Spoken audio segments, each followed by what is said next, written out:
The frozen hell. The winter of 1942 descended upon Stalingrad like a merciless executioner. The temperature had plummeted to -30°C, and the German Sixth Army found itself encircled in what would become one of history's most catastrophic military defeats. General Friedrich Paulus stood in the ruins of a former department store, now serving as his command headquarters. His breath formed white clouds in the frigid air despite the struggling fire in the corner. His uniform, once immaculate, was now stained and worn. Dark circles surrounded his eyes. He hadn't slept properly in weeks. "Herr General, we have another report from the southern perimeter," announced Captain Werner Hartmann, his voice trembling not from fear, but from the cold that had seeped into his bones. His fingers were blackened with frostbite as he clutched the telegram. Paulus took the paper with shaking hands. His eyes scanned the words he had come to dread: casualties mounting. Ammunition critical.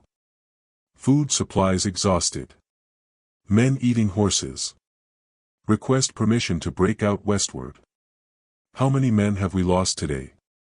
Paulus asked, though he wasn't sure he wanted to know the answer. 3,000, sir. Mostly to cold and starvation. The Russians are tightening the noose. Paulus walked to what remained of a window, looking out at the devastated cityscape. Stalingrad had become a graveyard of twisted metal and frozen corpses. Somewhere in that hellscape, 250,000 German soldiers were trapped, surrounded by Soviet forces that outnumbered them 3-1. "Send another message to the Führer," Paulus said, his voice barely above a whisper. "Request permission for tactical withdrawal. Emphasize the humanitarian crisis. Our men are dying faster from the elements than from enemy fire." Captain Hartmann hesitated. "Sir, the last 3 requests were denied. The Führer's orders remain unchanged: hold position at all costs. No retreat." "Then send it again." Paulus snapped, slamming his fist against the frozen wall. Chunks of ice and plaster fell to the floor. He immediately regretted the outburst. "I'm sorry, Werner. Just send it again." 300 miles away, in the Wolf's Lair, Hitler's Eastern Front headquarters near Rassenburg, East Prussia, the atmosphere was dramatically different. The bunker complex was warm, almost oppressively so. Maps covered every wall, marked with colored pins and arrows that represented divisions, armies, and the grand strategy of a man who believed himself a military genius. Adolf Hitler stood hunched over the massive table in the center of the conference room, his hands pressed flat against the map of southern Russia. His generals stood around him, silent, waiting. Field Marshal Wilhelm Keitel, chief of the Armed Forces High Command, cleared his throat nervously. "Mein Führer, we have received another communication from General Paulus. The situation in Stalingrad continues to deteriorate. He requests." "Requests what?" Hitler interrupted, not looking up from the map. "Permission to run. Permission to abandon the city that bears Stalin's name. Permission to make me look weak in front of the entire world. The Sixth Army is suffering catastrophic losses," Keitel continued carefully. "If we don't authorize a breakout soon, we may lose the entire force." Hitler's head snapped up, his eyes blazing with an intensity that made even hardened military officers step back. "The Sixth Army will hold Stalingrad. I have given my word to the German people. That city will not fall." General Alfred Jodl, Chief of Operations Staff, stepped forward. He was one of the few officers who occasionally dared to contradict the Führer. "Mein Führer, with respect, we are not talking about losing a city. We are talking about losing an entire army. 250,000 men. That is 20 divisions. If they are destroyed, we will have a hole in our front that we cannot plug." "Then they will not be destroyed," Hitler replied coldly. "Hermann has assured me that the Luftwaffe can supply them by air. 600 tons per day. That is sufficient." The generals exchanged uncomfortable glances.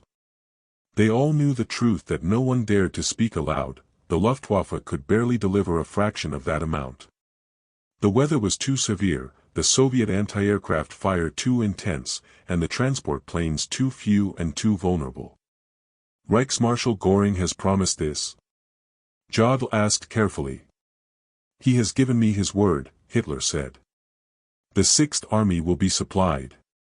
They will hold. And in the spring, we will break the encirclement and resume our offensive. This discussion is over. As the generals filed out, Keitel lingered behind. Mein Führer, may I speak frankly? Hitler waved his hand dismissively. You may. Paulus is a good officer. Loyal. If he is requesting withdrawal, the situation must be truly desperate. Perhaps we should. Perhaps you should remember who is leading this war. Hitler cut him off, his voice dropping to a dangerous whisper. I brought Germany back from the humiliation of Versailles. I gave our people pride again. I have conquered Poland, France, Yugoslavia, Greece. I stand at the gates of victory over the Soviet Union, and you want me to turn back because of a little winter weather? It is not just the weather. Enough. Hitler's voice echoed off the concrete walls. Send this message to Paulus, the Sixth Army will hold its position. Surrender is forbidden. Every officer and soldier must understand that this is not simply a military order, it is a matter of honor for the German nation. There will be no retreat. Now leave me. Keitel saluted stiffly and left. Alone in the room, Hitler returned to his map, his finger tracing the Volga River, following it north and south from Stalingrad. He picked up a red pencil and circled the city again and again, until the paper began to tear. Back in Stalingrad, the reality of Hitler's orders was measured in human suffering. Private Hans Becker, just 19 years old, sat in a frozen cellar with what remained of his company. Of the 150 men who had marched into Russia the previous summer, only 12 survived. My feet, whispered his friend, Private Otto Schneider. I can't feel my feet anymore, Hans. Hans looked down at Otto's boots. They were worn through, wrapped in rags and strips of cloth torn from dead soldiers. He knew what that meant. Frostbite. Gangrene. Death, if they didn't get medical attention soon. When was the last time we ate? Asked Corporal Dieter Müller, the senior soldier present. His face was gaunt, his eyes sunken deep into his skull. 3 days ago, Hans replied.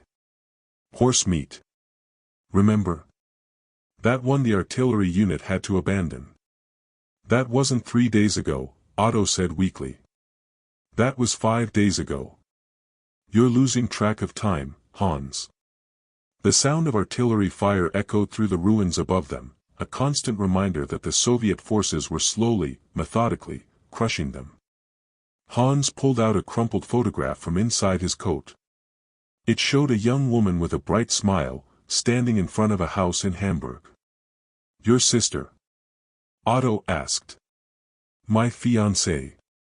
Greta. We were supposed to marry last month. Hans's voice cracked. I promised her I'd come home by Christmas. We all made promises, Müller said bitterly. The Führer promised us victory. Promised us supplies. Promised us relief. Where are those promises now? Careful, Hans warned. That kind of talk. What are they going to do, shoot me for defeatism? Müller laughed, a harsh, hollow sound. Look around, boy. We're already dead. The only question is whether we freeze, starve, or get blown apart by Russian artillery. A runner burst into the cellar, panting heavily. Message from headquarters. General Paulus has been promoted to field marshal. The soldiers stared at him in confusion. That's good news. Otto asked. Müller's expression darkened. Don't you understand? No German field marshal has ever surrendered. The Führer just sent Paulus a suicide note wrapped in a promotion. Hans felt his stomach turn. You mean? He's telling Paulus to die here. And if Paulus has to die here, so do we. Müller turned away, his shoulders shaking, though whether from cold or suppressed emotion, Hans couldn't tell. Outside, the wind howled through the skeletal remains of Stalingrad's buildings. The temperature continued to drop. And in the frozen wastes around the city, 250,000 German soldiers wondered if anyone in Germany even remembered they existed. In his command post, Field Marshal Paulus held the telegram announcing his promotion. His hands trembled as he read it again and again. He understood exactly what it meant. Hitler had elevated him to a rank that carried an implicit expectation, death before dishonor. Captain Hartmann stood beside him, silent. "He wants us to die here," Paulus said quietly. "All of us. As a symbol. As propaganda. The entire 6th Army sacrificed to protect his pride." "What are your orders, Herr Field Marshal?" Paulus was quiet for a long moment, listening to the distant sounds of battle, the cries of wounded men, the howling wind that promised another night of unimaginable cold. "Send one more message to the Wolf's Lair," he finally said. "Tell them our situation is beyond critical. Tell them men are committing suicide rather than face another day.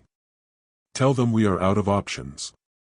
And ask the Führer what he would have us do when we have no more ammunition, no more food, and no more strength to fight."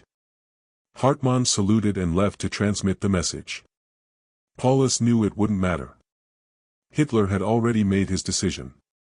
The 6th Army would remain in Stalingrad until the very end. As night fell over the ruined city, the temperature dropped to -40 degrees.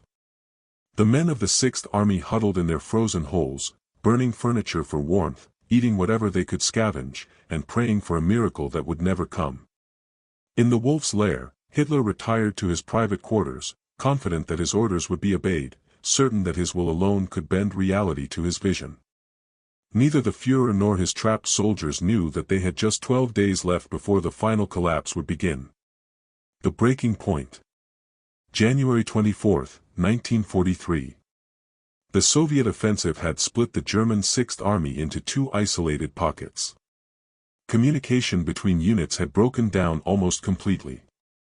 What had been an organized military force was now a desperate collection of starving, freezing men fighting for survival. In the remains of the Red October factory on the northern edge of the pocket, Major Klaus Reinhardt attempted to maintain some semblance of command over his battalion. Of the 800 men under his command 3 weeks ago, fewer than 100 remained combat effective. The rest were dead, dying, or too weak from starvation to hold a rifle.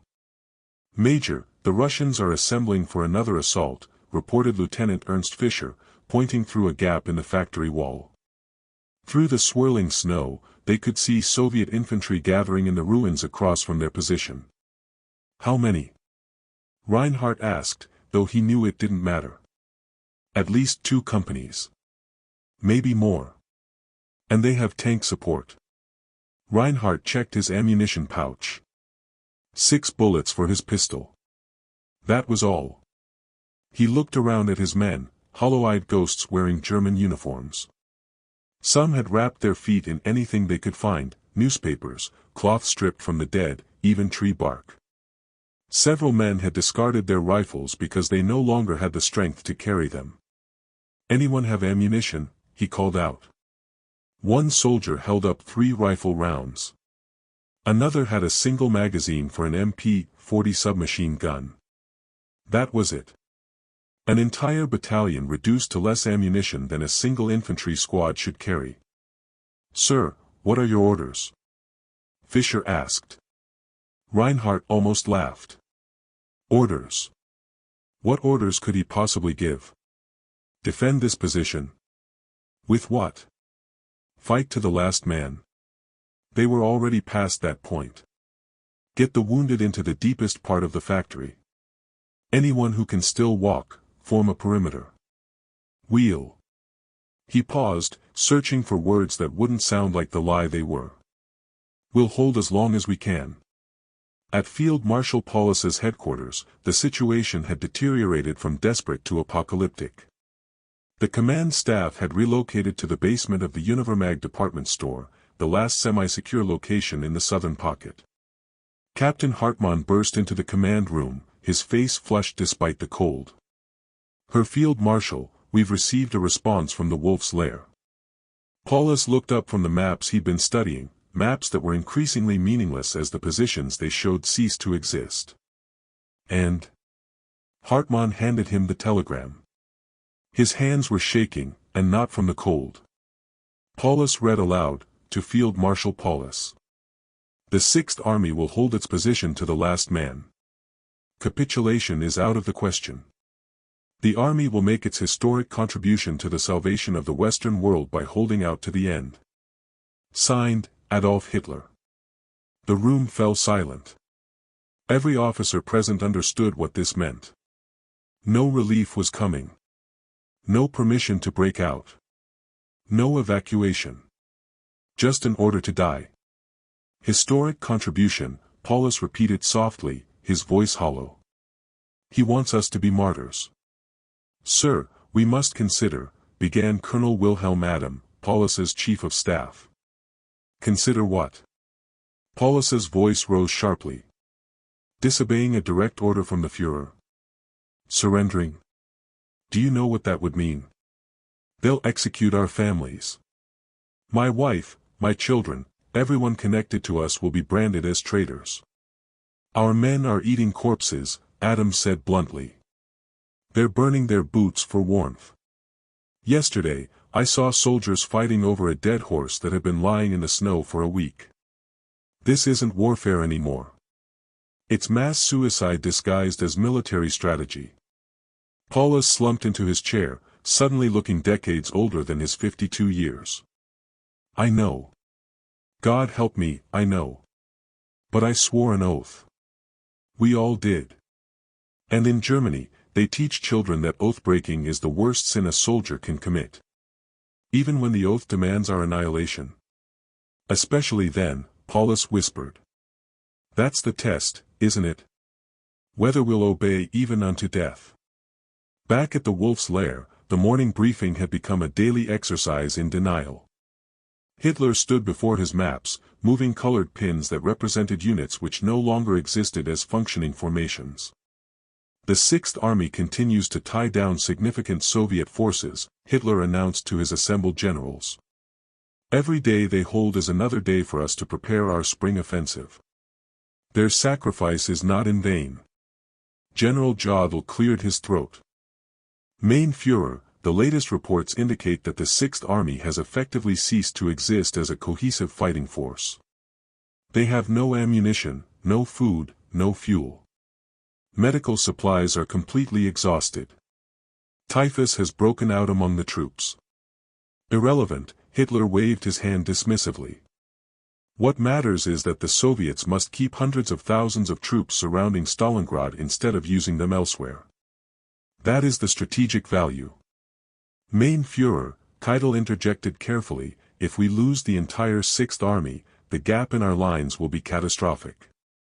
The Soviets could push all the way to the Dnieper River, possibly even to Kiev. We must consider the broader implications. Hitler's eyes narrowed dangerously. Are you questioning my judgment, Field Marshal? I am merely presenting the military reality. The military reality is what I say it is. Hitler's voice echoed off the bunker walls. I have studied every great military campaign in history. Napoleon, Frederick the Great, Caesar, I understand warfare at a level you cannot comprehend. The Sixth Army will hold because I will it to hold. Their morale will sustain them. The strength of the German spirit will overcome material deficiencies. Colonel Rudolf Schmundt, Hitler's chief military adjutant, stepped forward. Mein Führer, we have intelligence reports that Paulus may be considering surrender. Hitler froze. When he spoke again, his voice was ice-cold. Send this message immediately. Any commander who contemplates surrender will be court-martialed in absentia. His family will be arrested. His name will be struck from all military records. He will be remembered not as a soldier, but as a traitor who betrayed his comrades, his country, and his Führer. But sir, Schmundt protested weakly, Paulus has been loyal throughout. Then his loyalty will be proven by his death, Hitler cut him off. I made him a field marshal specifically so he would understand the expectations. No German field marshal has ever surrendered. Paulus will not be the first. Jodl exchanged glances with Keitel. Both men knew the truth that neither would speak. Paulus would indeed become the first German field marshal to surrender, because no amount of orders or threats could change the mathematical certainty of the situation.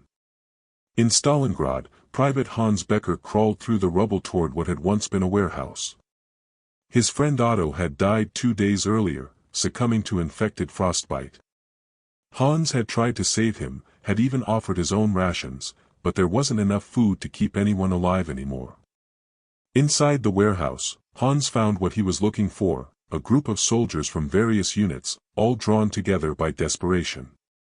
Corporal Muller was there, and 24 others Hans didn't recognize. "You came," Muller said. "Good. We're making a decision tonight." "What decision?" Hans asked, though he suspected he knew. "Whether to keep following orders that will kill us, or to surrender and maybe, just maybe, survive this nightmare." A sergeant Hans didn't know spoke up. "It's not that simple. They've executed men for even talking about surrender. And the Führer's latest order said our families would be punished if we capitulate." "My family is already dead," said a young private with vacant eyes. "Hamburg was bombed. Everyone gone. So I have nothing left to lose." "But I do," Hans said. "My fiancée, my parents, they're alive. If I surrender and the regime finds out, they'll pay the price for my cowardice." "It's not cowardice to want to live," Muller argued. "It's insanity to die for a man who's sitting in a warm bunker hundreds of miles away, who's never gone hungry, never faced enemy fire, never watched his friends freeze to death."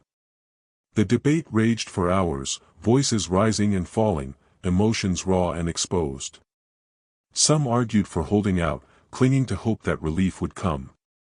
Others insisted that surrender was the only rational choice. A few suggested breaking out on their own, trying to fight their way through Soviet lines. In the end, they reached no consensus. Each man would make his own choice when the time came. As Hans crawled back to his position, he looked up at the night sky. The stars were brilliant in the frozen air, indifferent to the human suffering below. He pulled out Greta's photograph again, his fingers numb, barely able to hold it.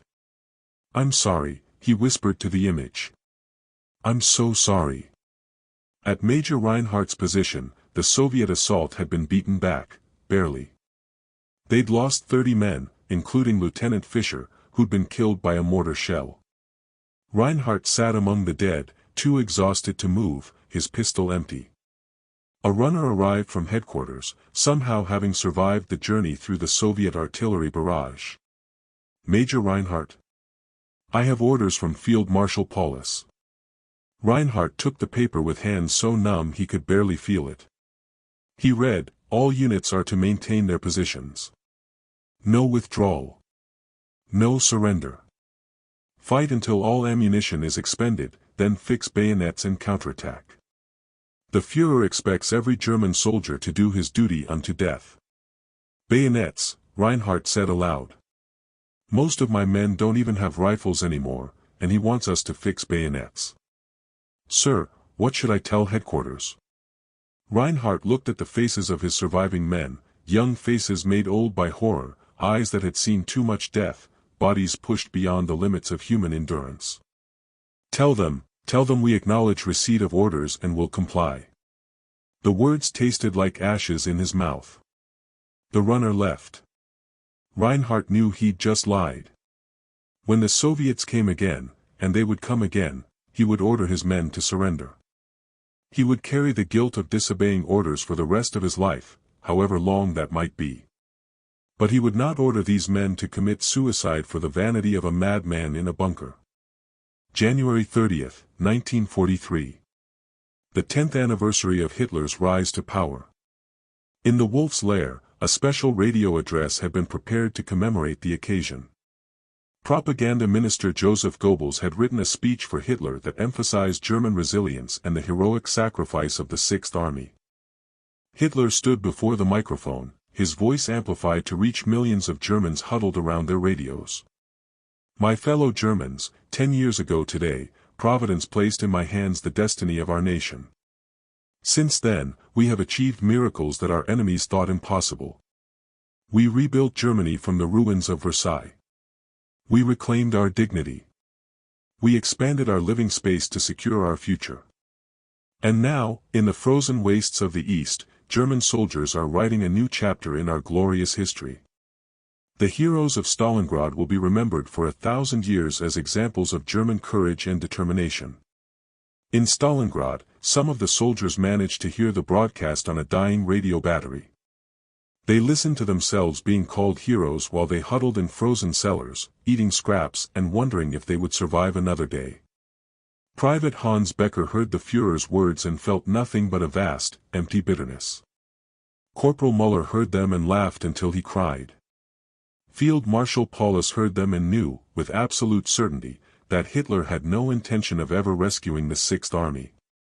They had already been transformed from soldiers into symbols, and symbols didn't need to survive, they only needed to inspire. That night, Paulus made his decision. He would send one final message to Hitler, not requesting permission to surrender, but informing him that surrender was now inevitable. And then he would accept responsibility for his men's fate, knowing that by doing so, he was breaking every rule he'd lived by as a soldier. But perhaps, he thought, there were rules more important than military obedience. Perhaps keeping men alive when death served no strategic purpose was one of them. He picked up his pen and began to write. The Fall. January 31, 1943.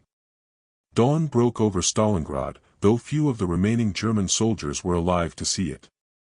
The city was a frozen wasteland of corpses, destroyed buildings, and the last remnants of what had once been Germany's most powerful army. In the basement of the Univermag department store, Field Marshal Friedrich Paulus sat at his makeshift desk, staring at the message he'd composed hours earlier but hadn't yet sent. Around him, his staff moved like ghosts, men who had stopped caring about military protocol, about rank, about anything except the gnawing hunger in their bellies and the cold that had penetrated so deep into their bones they wondered if they'd ever be warm again. Captain Hartmann entered the room, his face gray with exhaustion. Herr Field Marshal, the northern pocket has collapsed. Major Reinhardt's battalion surrendered 2 hours ago. The Soviets are systematically reducing our remaining positions. We have perhaps 6 hours before they reach this building. Paulus nodded slowly. He'd known this moment was coming for weeks. Have we received any response to our last situation report? Yes, sir. It arrived 10 minutes ago. Hartmann handed him a telegram with trembling hands. Paulus read aloud for the benefit of his staff, to Field Marshal Paulus. Your loyal fulfillment of duty in the battle for Stalingrad will serve as a shining example to current and future generations. The German people expect you to do your duty to the end. Adolf Hitler.